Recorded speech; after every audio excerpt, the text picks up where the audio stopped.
பாதுகா ராமாயணம் என்கிற புஸ்தகம் நாவல்பாக்கம் வாசுதேவாச்சாரியர் எழுதியிருந்து பெருமாள் திருப்பதிகளே சமர்ப்பிக்கப்பட்டு இப்போ வெளியிடப்படுகிறது.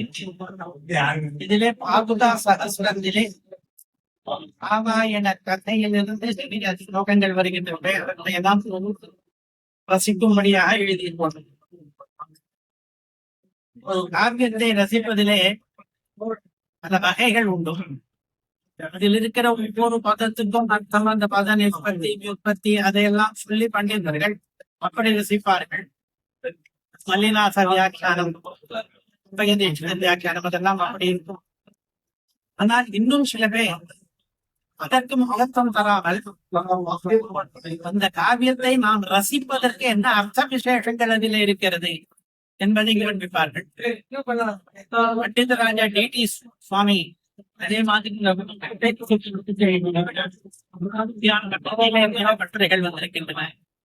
அதே மாதிரி அபினவ பட்டபாணர் என்கிற ராயம்பேட்டை கிருஷ்ணமாச்சார் சுவாமி காவியங்களை எல்லாம் ரசித்து அந்த செயலியிலே இப்பொழுது நமது வாசுதேவன் பாதுகா சகஸ்ரத்தில் இருக்கிற பல ஸ்லோகங்களை மிகவும் ரசித்து அந்த ரசத்தை மீதி பேரும் அடையும்படியாக அழகாக எழுதியிருக்கிறார் இந்த பாதுகா ராமாயணத்திலே. இந்த பாதுகா ராமாயணம் இன்றைக்கு வெளியிடப்படுகிறது. புத்தகத்தையும் அடியேனே எழுதியிருக்கிறேன். அதை எல்லாரும் வாசித்து பாதுகையினுடைய ராமனுடைய அனுகிரகத்தை பெற வேண்டுமாக புஸ்தகத்தை ரிலீஸ் செய்யணும் பிரார்த்திக்கிறேன்.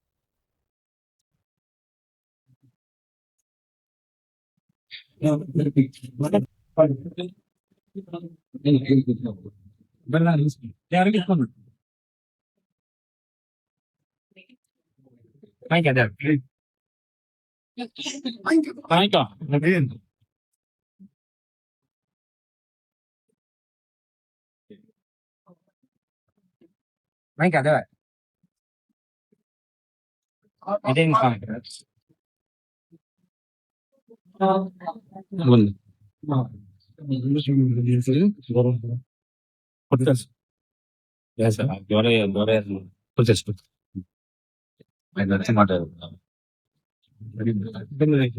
ಮುಗಿದವ ನೀವು ಇವ ಮಾತಾಡ